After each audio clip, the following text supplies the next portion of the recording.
mais uma grande fera aqui, chegando na nossa programação. Ele, Roberto Dumas, estrategista-chefe do Voiter e professor do INSPER.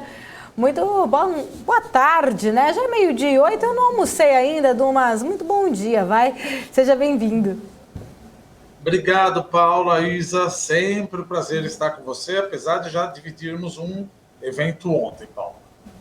Vou até deixar a Isa começar a pergunta, porque acho que eu já perguntei tanto para o Dumas ontem, estivemos juntos ontem num evento aí, num painel, sempre muito legal. Deixa eu passar a bola para a Isa agora, Dumas, depois eu faço uma aí. O Dumas errou o Dumas esqueceu meu nome ontem, viu, Isa? Ah, não é possível. Não esqueci Deixa ele, eu vou errar o nome dele de propósito hoje. Dimas. Dumas. Eu chamo de Dimas. Dimas. Muito bom. Grande palestra ali, ó. Tava ali ao lado de Paulo Guedes ali, só fera. Dumas, Paula e Guedes.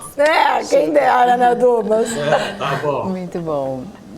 Dumas, falando em Paulo Guedes, então, vamos falar da projeção da economia brasileira que melhorou. Veio aí uma expectativa ainda maior, uma projeção maior de 2,5% para 2,7% o produto estimativo ali para 2023. A equipe econômica ali, a previsão caiu para 6,3% em 2022 contra 7,2% da projeção feita em julho. E eu queria que você avaliasse essas projeções que estão cada vez mais aumentando ali para o PIB do Brasil. Eu acho que você está falando de 2022, né, Isa? A projeção oficial para o desempenho da atividade econômica neste ano de 2% para 2,7%, deixando inalterada a estimativa de alta de 2,5% para o Produto Interno Bruto. 2022. Isso.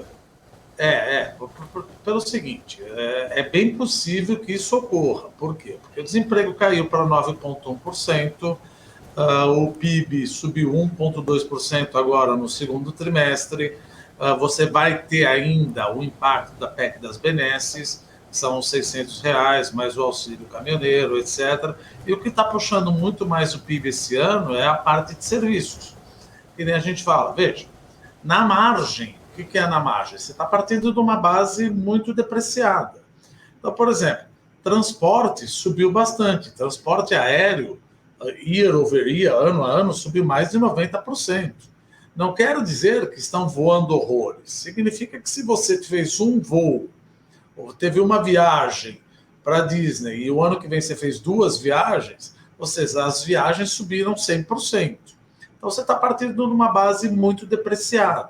O fato de partir de uma base depreciada, que foi o ano passado, etc., junto com o pacote das benesses, o relaxamento do lockdown, a liberação do fundo de garantia, a liberação do INSS para aposentado, tudo isso ajuda ao PIB.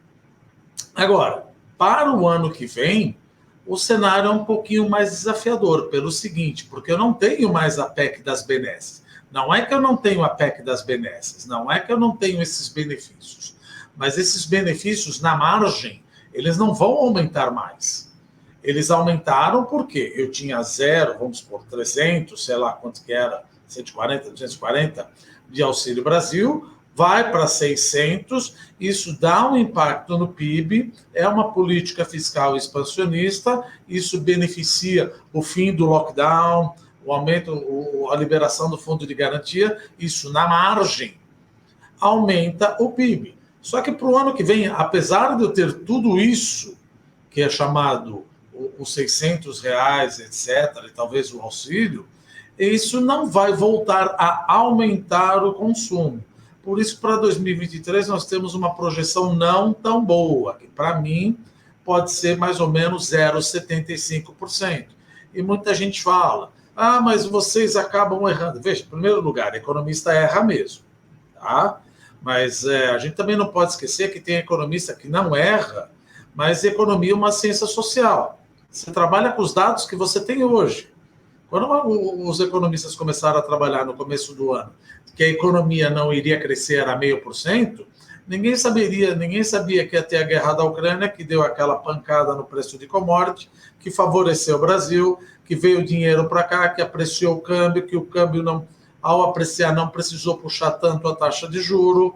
que iam ter o PEC das benesses, que tivemos a liberação do fundo de garantia. Então, são situações que você analisa à luz das informações que nós temos hoje.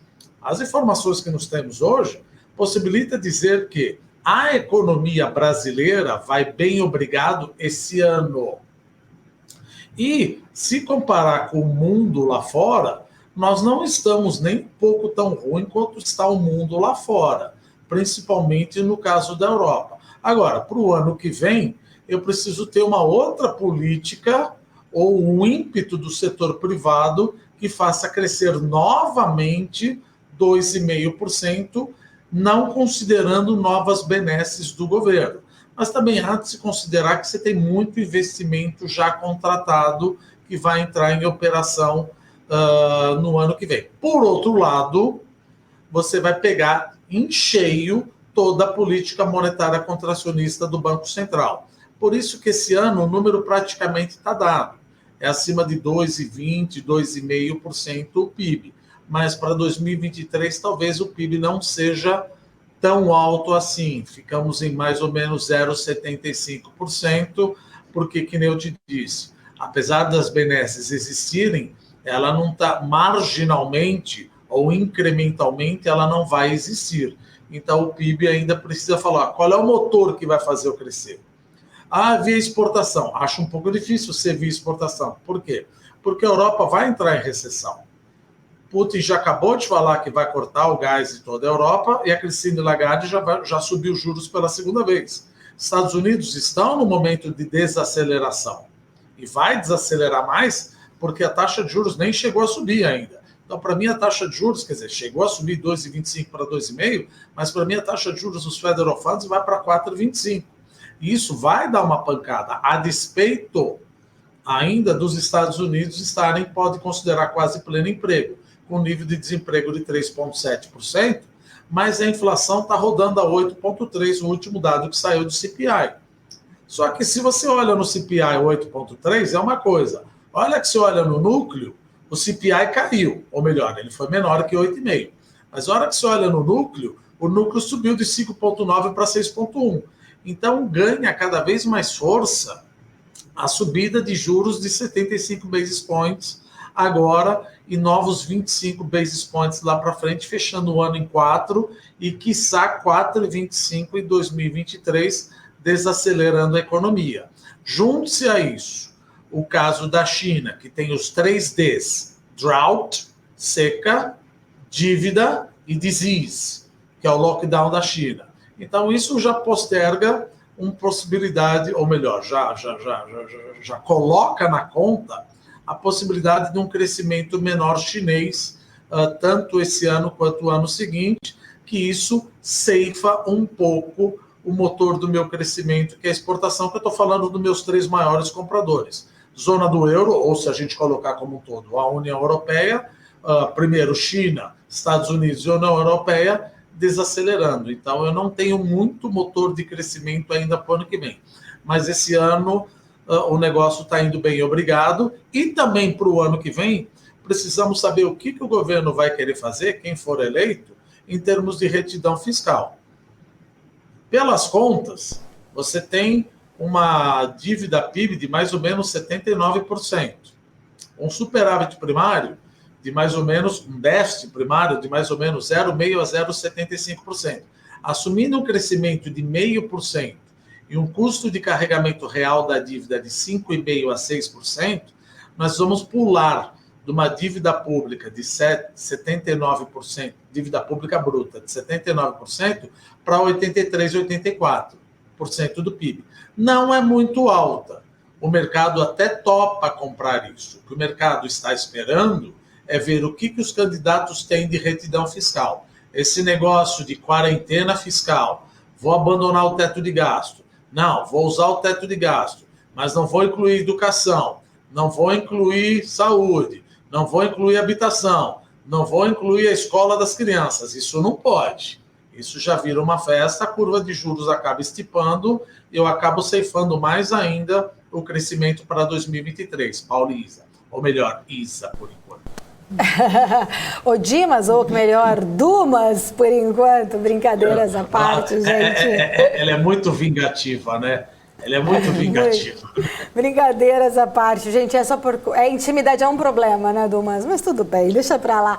A gente ontem estava junto num evento, a gente estava aqui brincando aqui com o Dumas. Mas, Dumas, voltando, pegando, acho que um ponto muito importante aí do que você falou, né? Estamos com números bons esse ano, mas eu estou olhando mais 2023. Independente de quem seja, né, o novo ministro da Economia, se será Paulo Guedes, né, caso de uma vitória de Jair Bolsonaro, ou quem vier, caso seja uma vitória de Luiz Inácio Lula da Silva, qual será o ministro da Economia? Quais são os desafios domésticos que você acredita que nós teremos ali realmente nessa cartilha a ser cumprida para 2023, para que a gente realmente consiga ter, né, uma sequência desse crescimento, que ano passado foi um PIB de 4,6%, se eu não estiver errada, esse ano tem essa perspectiva que possa chegar, algumas casas até em 3%, apesar do governo falar em 2,7%, mas enfim, quais desafios domésticos nós teremos pela frente? Primeiro o 4,6% que você colocou, a gente está considerando herança estatística. Sim. Herança estatística é aquela coisa, a partir, se tirar a herança estatística, o ano passado nós crescemos 1,3%. Então não foi lá essas coisas. Esse ano está muito melhor porque eu estou com crescimento anabolizado. Para sair do lugar comum, mas vamos entrar no lugar comum no começo. O que a gente espera? Uma reforma administrativa e uma reforma tributária. É o que você precisa ter. Mas o que é urgência, urgentíssima, para falar como com um cara do Congresso? A dívida pública precisa ter algum arcabouço de retidão fiscal. Porque senão você já acaba... nós não vamos ter nem paciência dos 100 dias de lua de mel com o governo. Se o governo não mostrar ao que veio em relação à dívida pública, você não vai ter nem essa lua de mel de 100 dias. Depois aí tudo bem, você vai tentar fazer mais, continuar com a reforma administrativa, continuar com a reforma tributária, que não vai ser fácil. Não adianta incluir só PIS, COFINS, tem que incluir ICMS mesmo e fazer um EVA, o Imposto de Valor Agregado. Isso são as reformas que a gente precisa mais. E dar uma sustentabilidade para o crescimento econômico, que nem nós falamos ontem, de forma a aumentar a produtividade total dos fatores. Produtividade total dos fatores, aí a gente começa a pensar no crescimento de longo prazo, que é o quê? Na educação. Ou seja, eu ainda não estou vendo candidatos falar que vai investir muito mais em educação no ensino básico. Só que não só ensino básico. Além de... mas eu preciso mais dinheiro na educação. Isso é uma falácia. O Brasil é o que mais investe em educação em percentual do PIB. São quase 6% do PIB. Só que a gente investe muito mais em universidade do que no ensino básico. Ninguém está falando que é contra a educação. Todos na universidade. Não, todos pela educação.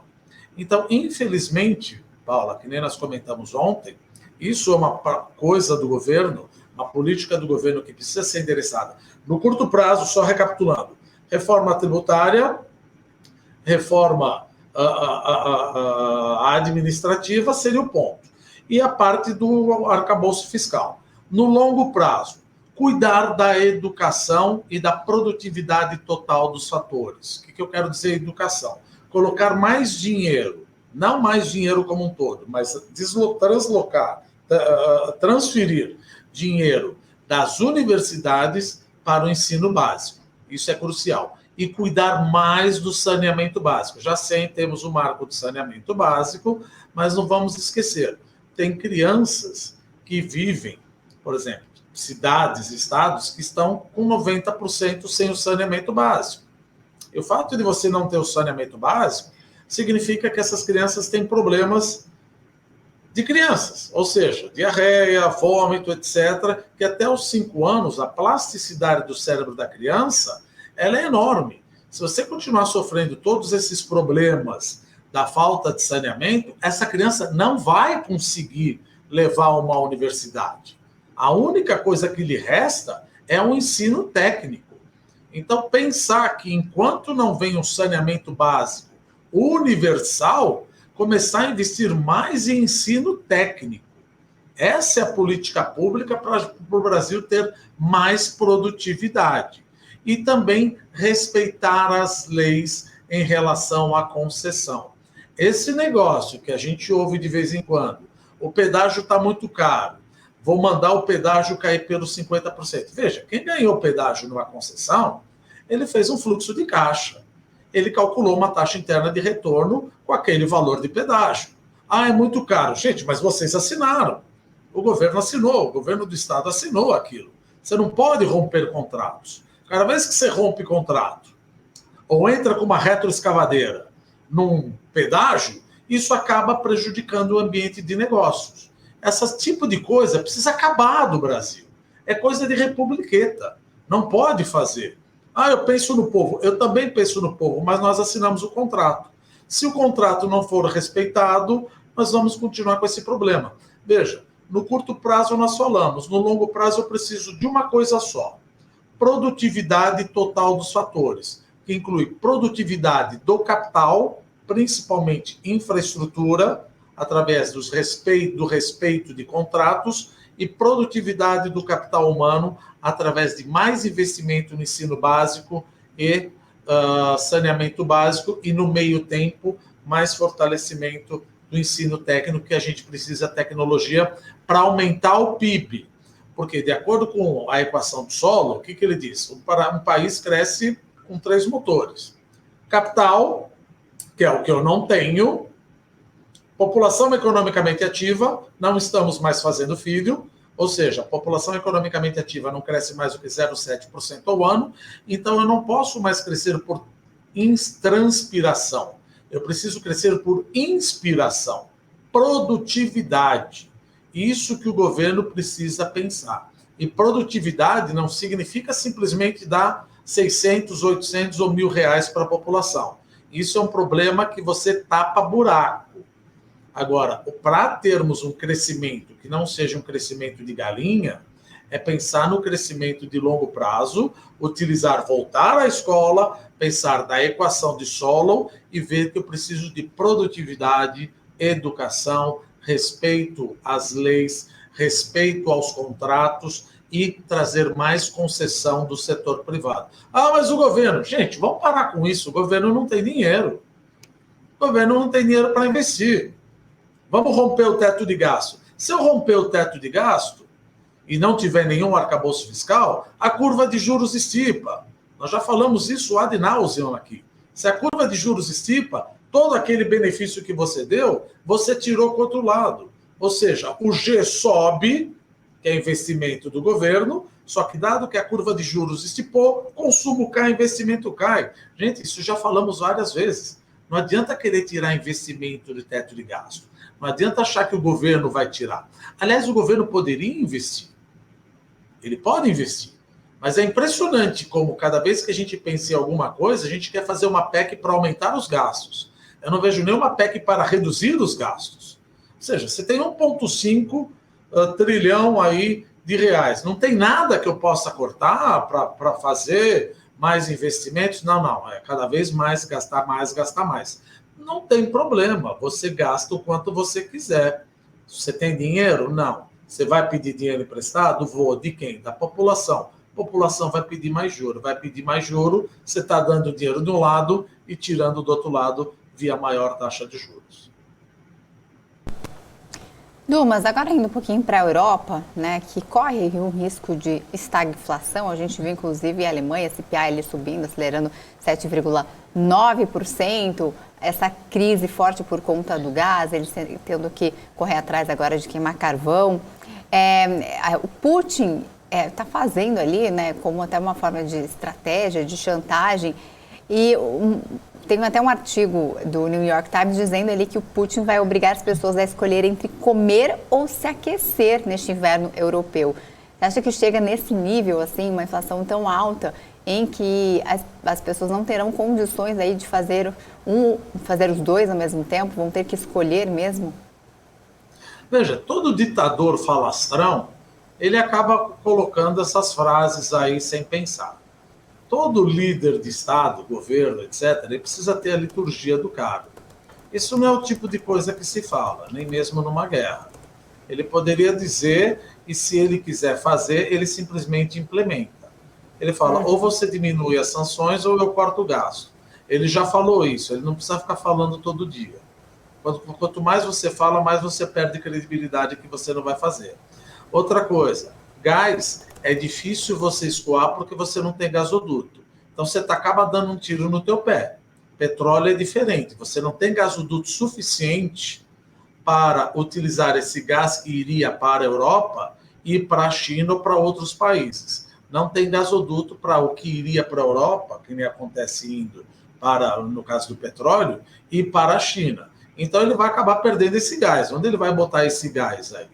Então eu acho que no final das contas é bem provável que, apesar de ele repetir várias vezes isso daí, ele acaba dando um squeeze na produção de gás. Então, como você bem falou, existe o risco de você entrar numa recessão e inflação, que é o que a gente chama estagflação. Ou seja, se isso acontecer, de deixar, por exemplo, 10% do gás ser fornecido da Rússia para a Europa, a estimativa é que a zona do euro caia 2,5%, porque as indústrias vão ter que parar. Na Alemanha, uns 3%, e na Itália, provavelmente 3,5% a 4%. E aí, sabe, Isa e Paula, você tem uma coisa que é bacana, mas tem custo. Vários países estão querendo dar subsídio, o que é normal. A primeira coisa que você pensa é vamos dar o subsídio para a energia, porque ninguém pode gastar. Eu acho um pouco temerário você dar subsídio para todo mundo. Seria melhor você dar subsídio para a classe menos favorecida. Porque já foi feito isso na Espanha, de subsídio da energia, e aí o mercado não desempenhou o seu papel. E o consumo de energia na Espanha, no meio dessa crise, em momentos que teve subsídio, subiu 40%. Então é importante que às vezes o preço do gás suba e o consumidor sinta para que ele compre menos. Se eu der subsídio como se não houvesse o aumento do gás, ninguém vai poupar gás. É assim que funciona a economia. Mas vamos supor que eu vou dar o subsídio.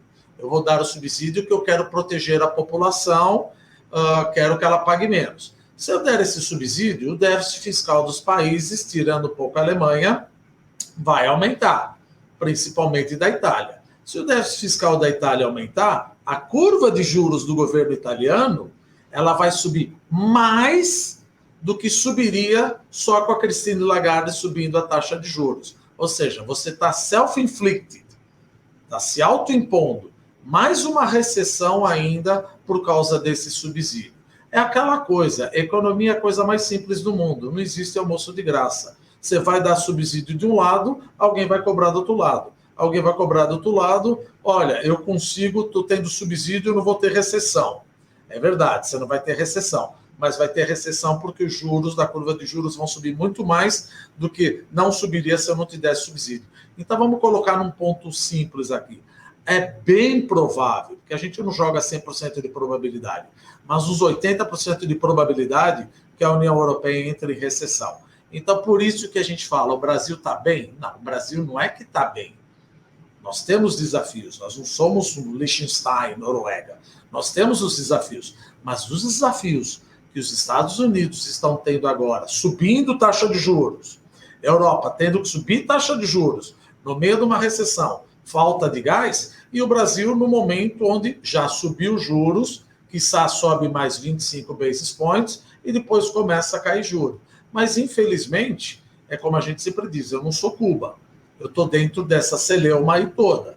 E os meus principais parceiros comerciais, China, Europa e Estados Unidos, vão sofrer uma desaceleração econômica no ano que vem e podem ceifar um pouco do meu crescimento econômico, minando um motor do meu crescimento econômico, que é justamente a minha exportação líquida. Roberto Dumas, sempre um prazer poder falar contigo, principalmente 2 dias seguidos, assim. Ontem já tivemos uma aula, tive uma aula particular ali ao lado do Dumas, foi uma honra poder estar sentada lado a lado dele ali, apesar dele ter errado meu nome, mas tudo bem, desconsidero. Muito obrigado, Paula.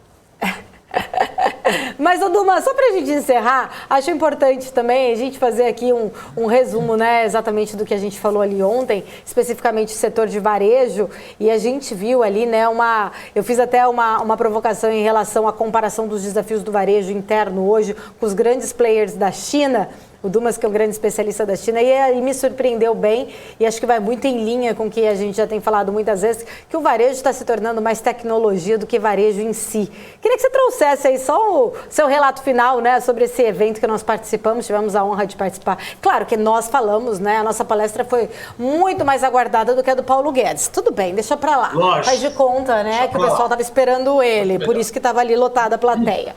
Mas vamos lá. Queria que você trouxesse um pouquinho aí desse resumo, né, do que nós falamos ontem. Veja, eu lembro até que você falou, Paula, você tem containers e containers da Shopee, vindo da China, etc. Não dá para competir em e-commerce com a China. Não dá para competir no varejo. São 10 aviões diários para o Brasil.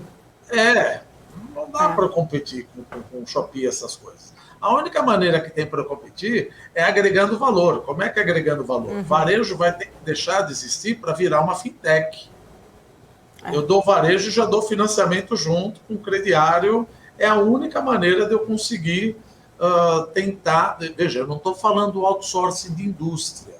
E todo mundo fala, não, mas o cara está fazendo... Não, está fazendo vendas ao varejo. Vendas ao varejo já foi produzido. Então, a única maneira dessas empresas a varejo, como Magalu, etc., virar uma fintech para tentar competir com o que está vindo com esse tsunami da China, que nem você colocou muito bem ontem na apresentação. Tá certo. Obrigada, Dumas. Beijo enorme para você. Até semana que vem. Obrigado, gente. Até semana que vem. Tchau.